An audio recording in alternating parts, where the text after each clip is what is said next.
नमस्कार मित्र आणि मैत्रिणी, वेलकम टू माय चॅनल. सनई चौगडे आजच्या भागामध्ये हे दाखवले गेलं आहे की साक्षीचे हिते लग्नाचे विधी सगळे काही झालेले असतात.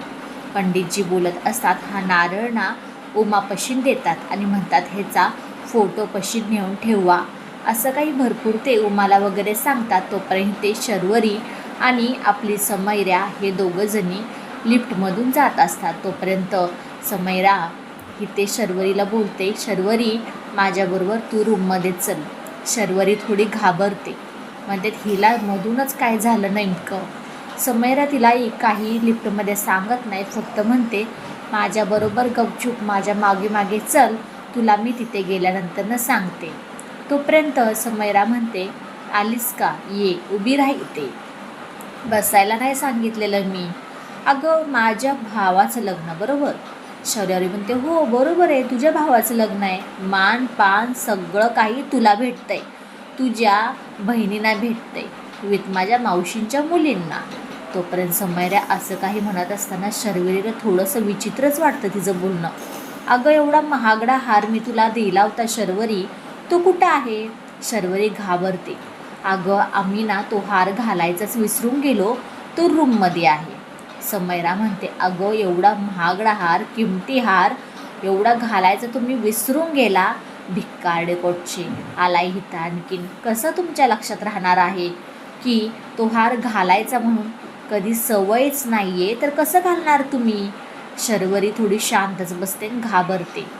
समैरा म्हणते लवकरात लवकर तो हार माझ्या हातात पाहिजे, नाहीतर ह्या पूर्ण लग्नामध्ये नाहीतर तुम्हाला बेइज्जत केलं तर माझंही नाव नाही आहे सांगणार. शर्वरी म्हणते अगं मला थोडासा वेळ दे बाद. समैरा म्हणते हो ठीक आहे देते, तुला वेळ देते, पाहिजे ना जा लवकर रूममध्ये शोध, तो हार माझ्या हातामध्ये पाहिजे, नाहीतर या पूर्ण लग्नाच्या मंडपामध्ये तुझ्या आईवडिलांना सहित तुलाही बेइज्जत करणार आहे मी. शर्वरी तिथेच म्हणते थांब, हेच कोणालाही सांगायचं नाही आहे. शर्वरी आपली म्हणजे पळत धावगत, तिला खूप भीती वाटत असते त्या गोष्टीची आणि सगळ्या रूममध्ये तो हार शोधत असते, तिला कुठेहीच घावत नाही. म्हणते जर ती समैराने जर सगळ्यांसमोर सांगितलं तर आई बाबा हा धक्का सहन करू शकणार नाहीत. आणि ती पूर्ण हॉलमध्ये, मॅरेज हॉलमध्ये शोधायला लागलेली असते आणि दोन महिला असतात तिथे. त्या म्हणतात की अगं मी ना आजच एक गळ्यातला हार बनवला आहे, तुला दाखवीन कधीतरी. इथे शर्वरी पुढे येते, अहो काकू मला दाखवा ना जराशी, माझा एक हार हरवला आहे, तो सापडत नाही आहे. त्या दोघीजणी म्हणतात अगं कोण कुठची ओळख ना पाळख ना आले दाखवायला म्हणा की.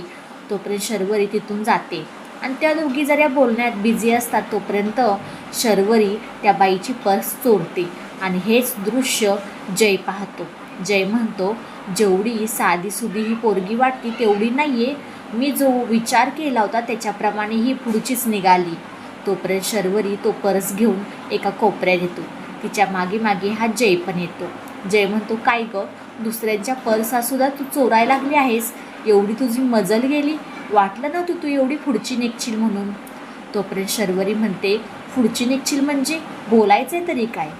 तोपर्यंत हे सगळं काही चालू असताना जय थोडा दुर्लक्षच करतो तिच्याकडे, म्हणते ही पोरगी जरा विचित्र दिसते.